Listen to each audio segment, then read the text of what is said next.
Hey everyone, and welcome to another episode of Divi Nation. Divi Nation is a podcast and video show by Elegant Themes, the creators of Divi, the ultimate WordPress theme and visual page builder.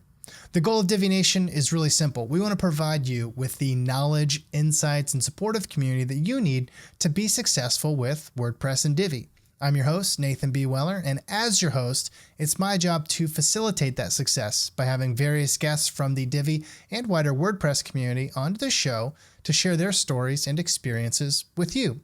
In this episode, I'll be talking with Mark Richmond of Divi Dojo. Mark is based out of his art and design studio in the Virgin Islands, where he does a combination of fine arts and web design using Divi.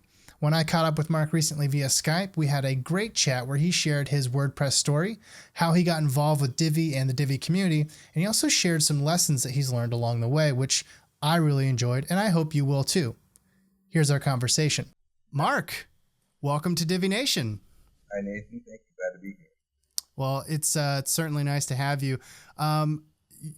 We took a few minutes to reset up here, but when we first got on the call, you had this gorgeous backdrop, flowers and ocean and everything behind you. Where are you located? I'm in St. Thomas, the U.S. Virgin Islands. Oh, nice. Got a view looking 180-degree view of the water, even though I'm up the hill a ways. Yeah. But it was kind of stormy this morning, so it was gray enough out that the lighting would have been decent. But then the sun came out. Usually not a bad thing, but bad for the scene. So yes, for the purposes of cinematography, if that might be a little too grandiose for what we're doing.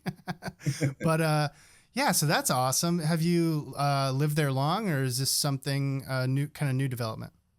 We moved here a year ago. Oh wow! And basically made the choice that I can basically go anywhere. We talked about it, my wife and I, and talked about where could we go, where would we want to go. And we liked the fact that it was a U.S. territory here. Mm-hmm. We speak English, so it was kind of an easy decision from there. Awesome. That sounds well. I'm sure we'll get into that a bit more later as we talk about your story with WordPress, Divi, and your business. So what is, and this is a question I like to ask everybody, what is sort of a day in the life like for you? How do you approach working for yourself remotely for people all over the world, or at least all over the U.S., I'm assuming? Oh, yeah.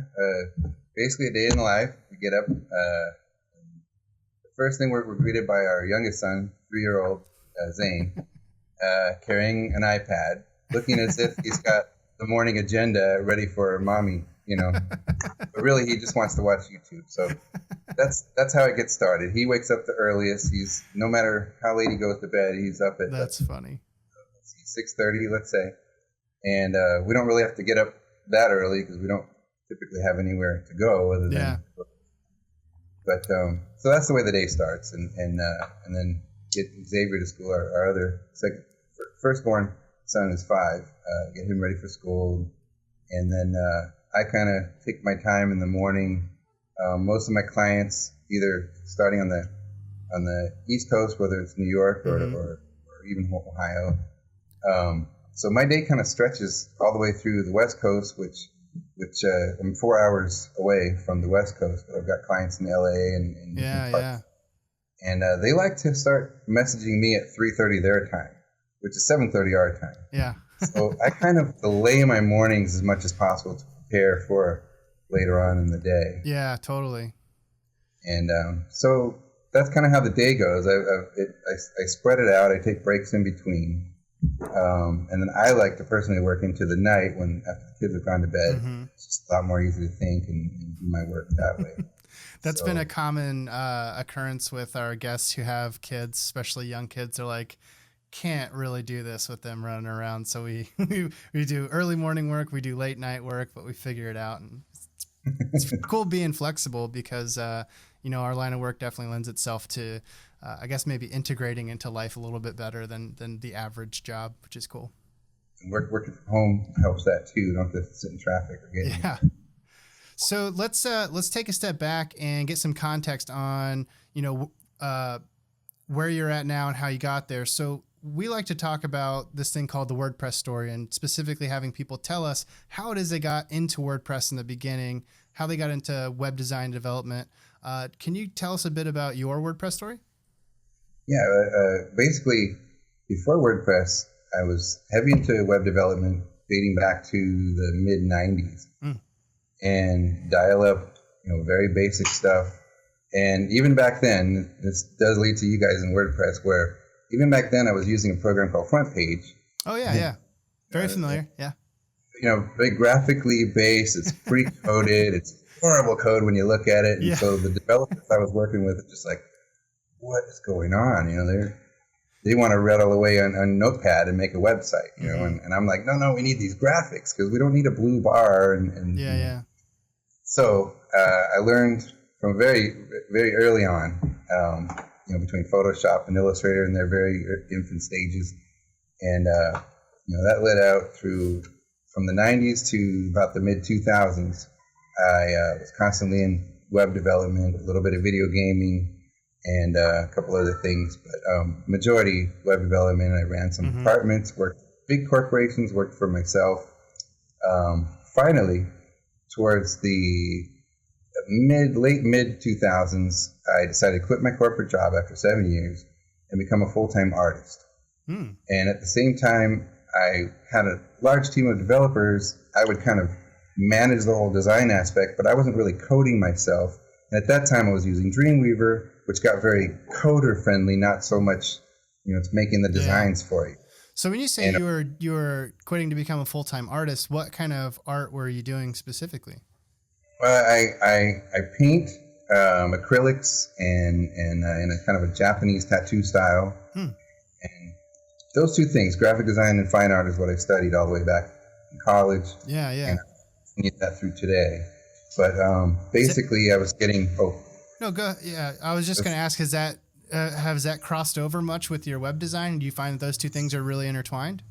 Absolutely, it is. I've done illustrations. It helps with knowledge of color, use balance, layout of the page, and so everything counts back and forth. And so when it got to that point, I'm working for myself. I want to quickly build a website that I've got a great, array of from building galleries where I was manually doing them before. And this is over the course of probably like 2007 to 2010, which leads to where I discovered WordPress. At the same time, discovered Elegant Themes and got my first theme, which was Chameleon. And I kind of dabbled in a couple of others. But it allowed me to do the sliders and the galleries. And I don't want to waste my time building these things in Dreamweaver. So I jumped once again from coding in Dreamweaver to the WordPress experience with Chameleon, and I loved it. And leading to Divi, which I think kind of so if you were jumping in around 2000, you said 2010-ish, you were getting some Elegant Themes and using the membership to use a number of different themes. So that would have been 3 to 4 years until you started using Divi, probably. Yeah. And I also was building websites for other people, but still trying to stick to my own art. And I've got three galleries representing me, and I was getting some magazine covers and some notoriety restaurants. And some of those things came to an abrupt end when we decided to move here. But before that, planning ahead. And that's where kind of the Divi came in and really saved that one element of like, with clients who just like, I want a custom theme. I don't want something that's pre. And when the first Divi came out, I didn't really get it. So I didn't make that jump yet. When the 2.0 came out in that area, I was all about it. 'Cause then I could really design again. And that was pretty exciting. So when you started using Divi, did that sort of allow you to rely less on other developers and start, owning your projects more from start to finish? Yes, that's exactly what happened. And I think early on, I had discovered some of the tutorials from people like Gino Quiroz and Divi Soup and some of the others, and I don't even think I discovered the Facebook communities yet. I was just searching online at the time and learned how to do some of the things I just couldn't quite get to do in the program raw. Yeah. Some of those customizations that require CSS and like making the standout button CTA call out in the header, that kind of thing. And that just helped me, kind of woke me up to, wow, I can actually do some CSS. And then I started delving into that a little bit, but not heavy. Yeah. But, so tell us about how you got started with Divi Dojo. I mean, what was the process of going from I'm now using Divi, I'm owning more of my client work from start to finish, to creating a company around Divi? What's that journey like? Well, what happened there is it didn't start out that way. I thought, okay, we're moving to the Caribbean. I'm gonna get local vendors. I'm gonna get local people. And I thought I'll go with a nautical theme. I came up with Skull and Bones. So my first business was Skull and Bones. I made cards. I got this cool little character with a sail ship and skullandbones.net. Cool name, but I thought, once I got here, there's not a lot of business going on here. Like there's a lot of half-done websites. That's because it's a struggle on the island. It's seasonal, and so all their money goes into whatever it is they're doing. They're not worried too much about their websites. And maybe that'll change down the road, but that made me shift my focus from local, thinking nautical, because you can get a boat for the day and restaurants by the water. But I shifted to focusing on, back on the mainland, trying to get business as a WordPress designer. And I wanted to put Divi into the name. Yeah. And then I came up with the idea for multiple use, but I came up with the Divi Dojo. I'm a big samurai movie fan, and the dojo, is where you go to train, where you go to learn, and then you're a master. And I wanted to give that kind of implication to the whole thing, like, come to the dojo, and a ninja will take care of your website for you. It's kind of an idea. So, is there a lot of educational aspect to what you do, as well as actually taking on client work where you do the work for people? Well, some of that is going to come into play. I used to teach at a place called Platt College in San Diego, where I taught multimedia. And that was back in the 90s, late 90s. And so that's always kind of been in the thought process to create this dojo, to come train. And I was thinking local, where, you can... So like an in-person workshop type thing. That was the original idea. Originally, yeah. Yeah. But then again, being able to reach out to the world and this, at the same time, I discovered the Facebook communities. So that's like changing your perspective of who your audience is at that point, I'm sure. Yes, that's where there are people from everywhere. Yeah. And at different hours of the day, you can see where they're from. Yep. Like depending on what time you're on, I absolutely love that. I'll get on Facebook at any given time, and I wake up in the morning. I'm like, okay, this is where my, the Australians, New Zealanders, the Russian and Ukrainian, they're all messaging me at that time, or I'm seeing notifications from them overnight. And then with a slight delay for on the other side after I wake up, or maybe a little bit before I wake up for the UK folk. And it's just so cool. Like I can kind of depend on this like global time cycle of interaction with content, which is, I don't know, it's unique to this community. I think, at least as far as my experience goes. I don't see that in many other places where it's so spread out, but so close knit at the same time. I absolutely love it. In that experience, if I go back to like the early 2000s, I know I'm jumping back and forth, but this kind of applies to what you guys have going on right now. And I was a big macromedia head, just huge about macromedia. I would go to their conferences. They didn't have the forums, it was this tight knit community of macromedia people, but at the same time, you didn't have that kind of like discussions among one another unless you went to the conference. But man, the whole Divi movement reminds me of the early days of macromedia, and yet there's this extra connection that maybe macromedia and Adobe may not have merged if today was then. Yeah. Communities and everything, and I just see such a dynamic now between coders that they can do some amazing things with Divi, and then the graphic design on the maybe they don't know code but they know Photoshop, or and meeting up in the middle. This great thing. You'll see the list of discussions, and there'll be comments from every element. All kinds of different skill specialties chiming in to say, well, maybe this or maybe that, or have you considered this? Yep. So let's talk about what it is that, once you got started with Divi Dojo, what exactly do you guys provide? What have you created, and how has the development of that business come about? Well, a couple things. I get a lot of customers that got Divi, try to do it themselves, and just had to stop at one point or another because they're not starting a business; they're already in their business. And I'll use one, a Canyon Shuttle. They're in Arizona, and they do like shuttle tours between 3 different main locations in Arizona, like Grand Canyon and so. And they called me up and like, yeah, we got Divi and we started to build this, but it just doesn't look the way we want it to. Yeah. And they get to a certain level, and that's where a lot of my customers will contact that way and say, yeah, I can take it further and give it that graphical injection, maybe a few cool plugins that over time I've learned what works together, what doesn't, and kind of keep that schedule around updates and what have you.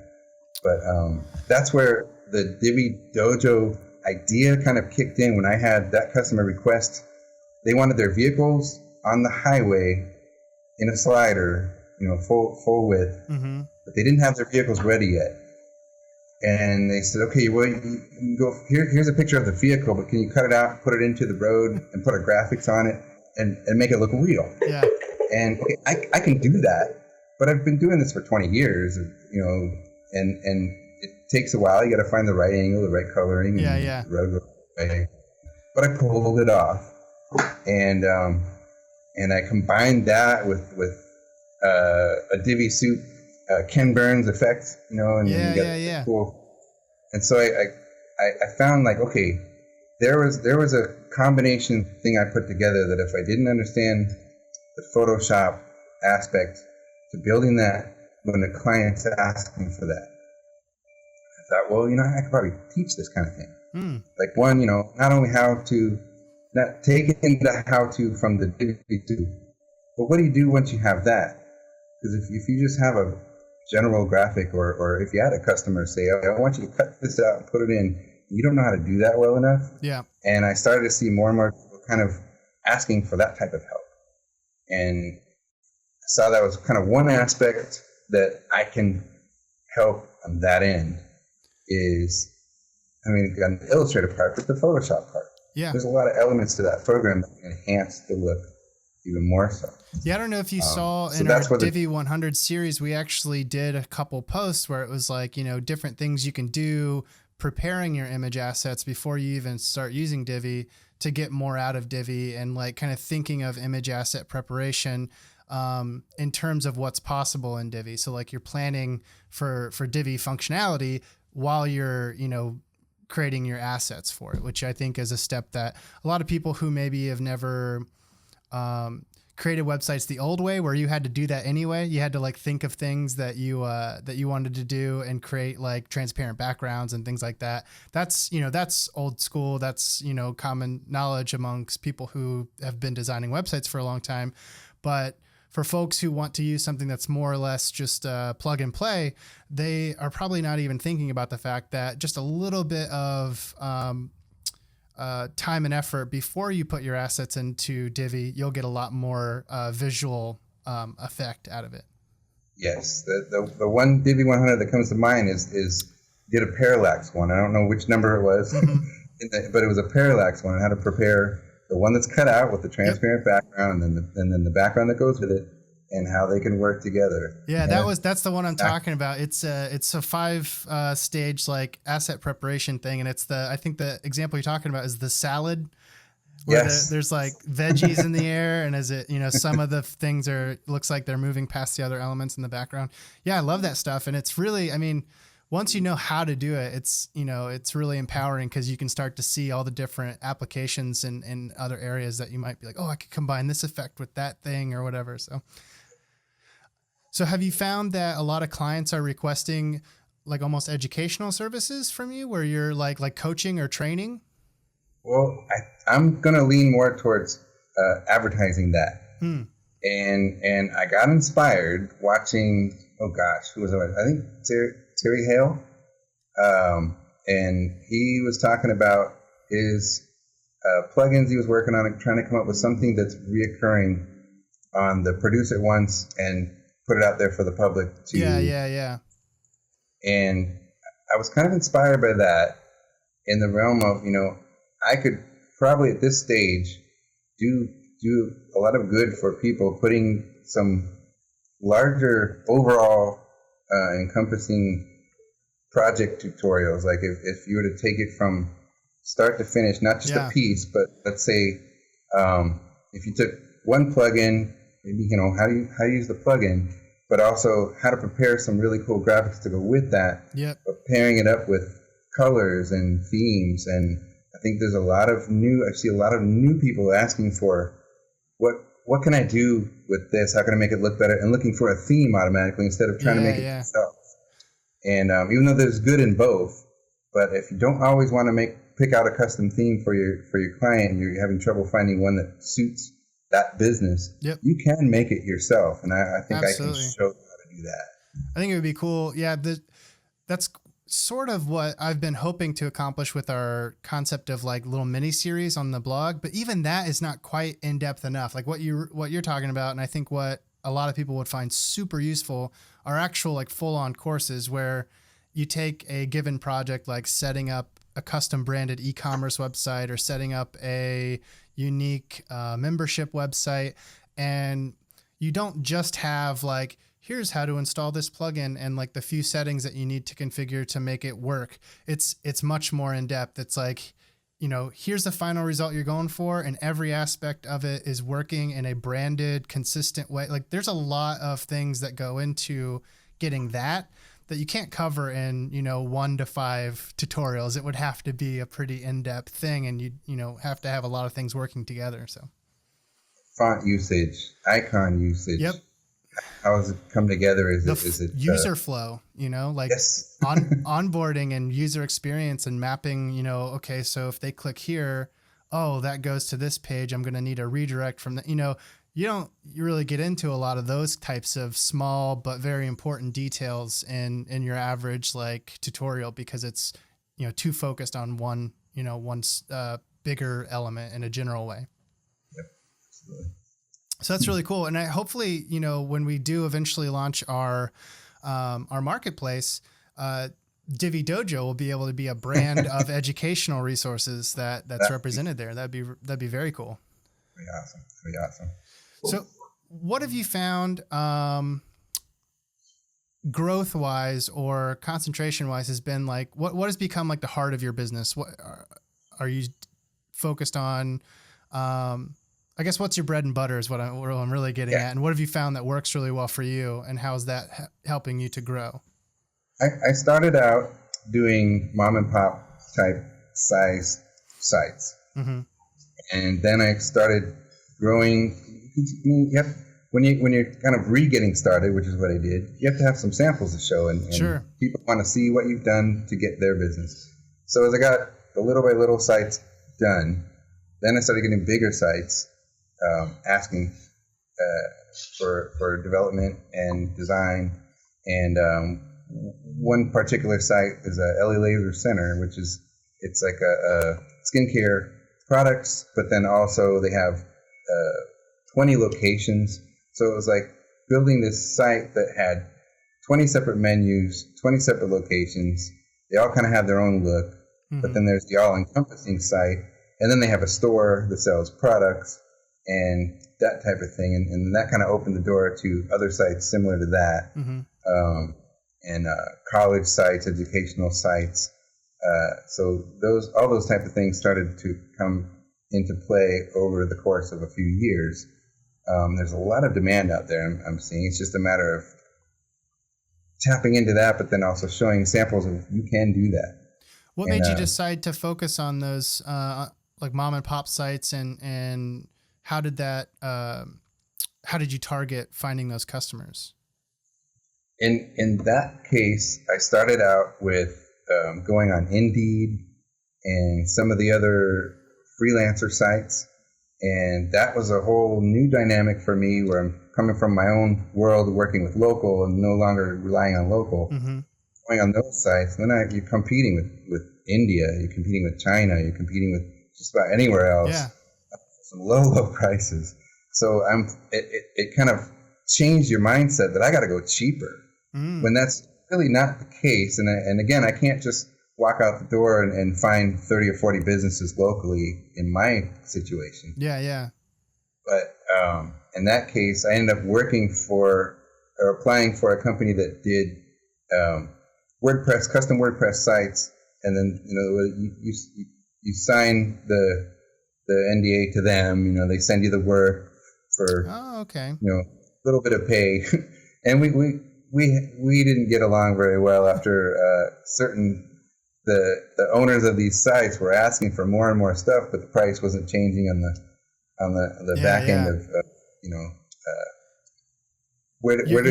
your cut of the pie basically wasn't getting any bigger, but the work was getting bigger. So for you, that starting point was really attaching yourself to an existing WordPress shop as a contract worker, and building your portfolio out of that, so that you would have the proof of your work and your quality to build on for your own brand. And that's exactly where stepping back to go forward, because I had worked for a corporation for 7 years, and I was getting paid very well. I was running a large department, but I didn't have clients on my own when I left, and so transitioning to that, it's almost like, okay, you got to take a few steps back, build on your own. I love that idea. I think that's a really, because I've noticed that in my life. I think a lot of people on the show have expressed a similar sentiment, but maybe not in such a succinct way. But that concept of saying, of taking the long road vision as opposed to the short vision, saying it's okay if I'm taking less money, or if I'm, taking a step backwards, if the end result of this action is going to get me to where I actually need to go. I think that is fantastic. That actually might be the name of the episode: Stepping Back to Go Forward. I love that. That sounds good. Sounds really good. We're getting close on time. Can you maybe speak to that point just a little bit more and talk about how how that actually functioned for you in a little bit more detail, that stepping back to go forward? What we already established, that part of that was working for someone else again, but how did you then go from that step back to carving your own path forward with Divi Dojo? Stepping back to go forward.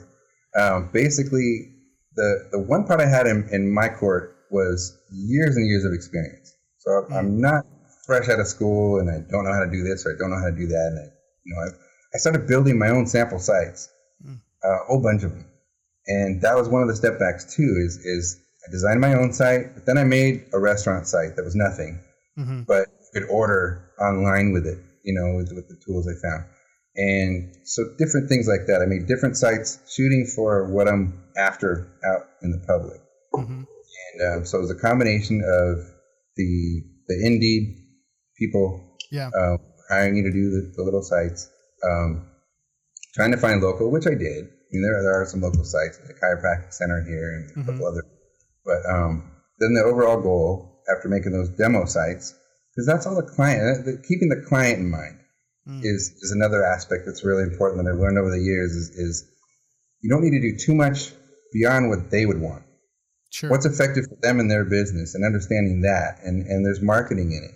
And I mean, it was a marketing department that I was in for the 7 years, so I learned that aspect of it. And so that part helps, where you're going to show that business that I can not only build your site, I can help you market it, make it work for you, and not put in things that are unneeded. Maybe trendy, but not necessary. Trendy, yeah, exactly. So that's kind of where it went forward, was making my own demo sites, spending a lot of extra time on that at first. And then, the if you build it, they will come really does come into play. That's oh, wow. kind of what happened. Well, that's awesome. I've been really, I feel really happy that you took the time to share your story with us. I just want to thank you again for coming on the show. For inviting me. I really, really appreciate it.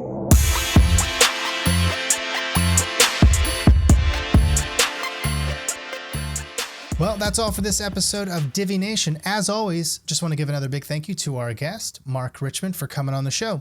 If you have any questions about the topics that we discussed in this episode, feel free to leave them in the comments section on the Elegant Themes blog. I've made sure that Mark is aware of the episode going live, and I'm sure that he will be more than happy to drop by and answer any questions that he can. Thanks for tuning in, everyone. I look forward to seeing you around the community, and as always, I'll be back next week with another episode of Divi Nation.